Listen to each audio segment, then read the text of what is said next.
Hello my dear ones, I'm back here again with Baba, look at another the crow. video. So tulad po ng nakikita nyo, we are at the beach. This is still in India. During our vacation in India po, nag-beach kami. Dami. Crow. Hindi kami naligo. We just went there for the view. Yun. So, ang ganda. Isa to sa mga magagandang beach din nila doon sa India. This is in Goa. So, one of the nice beaches in Goa as well. Tapos, ayan, ano lang kami, scenery lang. Yay! Nagtampisaw-tampisaw, hindi kami naligo. Yung aking anak, my son only. But he's afraid of the waves. That's why he was scared. Okay. Iyak siya ng iyak. Ayaw niyang maligo. Tapos, ang ganda talaga pa. Yung ano nila, yung tag dyan, yung buhangin, napaka-pino, as in, pinong-pino talaga. Ang ganda-ganda. Parang Boracay din. So, ayan. May mga crow, may mga eagle na nagdiliparan. Ang ganda. Napakaganda. Gusto ko sanang maligo niyan. Kaya lang, hindi din kami nagdala ng extrang damit para lang sa anak ko. So, okay lang. At least, nakapunta kami dito. Kasi, gusto ko talagang beach hopping din. Beach hopping. Ayun. Tapos meron din kaming pinuntahang ibang beach. Hindi namin pinuntahan actually. Nadaanan lang namin kasi pumunta kami sa isang bayan ng India din, sa Karwar. So doon may nadaanan din kami magandang beach. Susunod sa video na to, maya-maya. So, ayan, ang ganda, diba? Tapos, maganda din ang panahon din nung time na to. Hindi siya umuulan kasi during our vacation, umuulan-ulan eh. So, na-tsempohan din namin magsa-sunset na din. Ang ganda-ganda talaga. So, dito, kikita nyo yung sunset.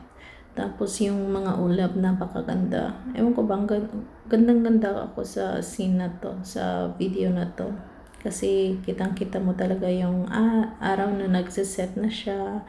Pero hindi namin naabutan or hindi na kami nagtagal hanggang sa mag-set siya kasi padilim na nga. Ayaw namin maabutan ng dilim sa daan kasi may kasama kaming bata. Tapos nanlalagkit na din siya kasi ayaw niya talagang maligo. So inahon na namin siya. Naglaro na lang siya ng buhangin. Ewan ba namin sa kanya. Kasi gusto niyang maligo pero ewan ko ba this time ayaw niya maligo dyan sa dagat. Natakot siguro siya. Tapos ito yung sinasabi kong isang beach din sa India. Karwar Beach naman to. Pa-sunset na din yan. Pauwi na kami niyan galing sa Karwar, galing doon sa pinuntahan namin. So, iyan, video lang ako. Nag-take lang ako ng mga clips. Pa-sunset na din yung araw. So, ayun. Ang ganda-ganda ng mga beach nila. Ayun, parang sa atin din. May mga island. Ang ganda. Hindi lang kami nakapunta kasi, hindi yun ang pinunta namin. Hindi talaga yun ang sinadya namin. Hindi beach yung sinadya namin. Kung siguro medyo napahaba-haba pa yung vacation namin sa India, for sure, mag-swimming sa beach. Kasi gusto ko talaga mag-swimming. Wala lang talaga kaming time. Tapos minsan, umuulan-ulan pa. So, yung asawa ko, nag-worry siya kung mag-beach kami or mag-swimming kami. Tapos umuulan-ulan. Sabi niya sa India daw, pag umuulan-ulan, sarado yung beach. Hindi daw pwede mag-swimming, ganun. So, ayun. hindi na kami nagkaroon ng chance para mag-swimming. Hanggang view na lang yung ginawa na namin. Nagtampisaw-tampisaw lang. Yun, ganun. Ayun, napakaganda. Sa Karwar pa rin po ito. Sa Karwar, medyo mabilis lang yung takbo ng sasakyan, pero napakaganda talaga. Ang ganda ng beach nila dito sa India din. Parang sa atin din, madami din tayong mga magagandang beach sa Pinas. May Boracay, ganun.